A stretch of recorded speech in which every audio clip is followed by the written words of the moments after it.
మండు వేసవిలో ఆహారం కోసం అలమటిస్తున్న మూగ జీవాల ఆకలిని తీర్చేందుకు సానా సతీష్ బాబు ఫౌండేషన్ ముందుకొచ్చి ఒక వ్యాన్ గడ్డిని ఎస్పీసీఏకు అందించినట్లు ఫౌండేషన్ చైర్మన్ తలాటం హరీష్ తెలిపారు. కాకినాడ రమణపేటలో గల జంతు హింస నివారణ సంఘం నిర్వహిస్తున్న గోశాలలో గోవులకు సానా సతీష్ బాబు ఫౌండేషన్ ఆహారం అందించారు.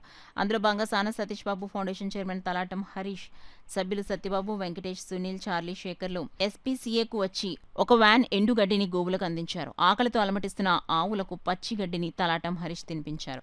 ఈ సందర్భంగా హరీష్ మాట్లాడుతూ ఆవులకు ఎప్పుడు ఆహారం అవసరమైన తమ ఫౌండేషన్ ద్వారా అందిస్తామని తెలియజేశారు. అందరికీ నమస్కారం అండి. సానా సతీష్ ఫౌండేషన్ ద్వారా ఈరోజు మూగజీవాలకి ఎస్పీసీఏలో ఉన్న ఈ ఓపెన్ ప్లేస్లో మన ఎండుగడ్డి ఇవ్వడం జరిగిందండి. వ్యాన్ది ప్రతి మనకు 2 years క్రితం కూడా మనం చేసామండి. ప్రతిసారి అయితే మెయిన్ గడ్డి దొరక చాలా ప్రాబ్లమ్స్ అవుతున్నాయండి.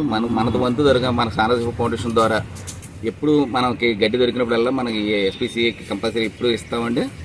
మాకు ఎంతో చేస్తున్న మా సానా సతీష్ గారికి మా విధంగా ధన్యవాదాలు.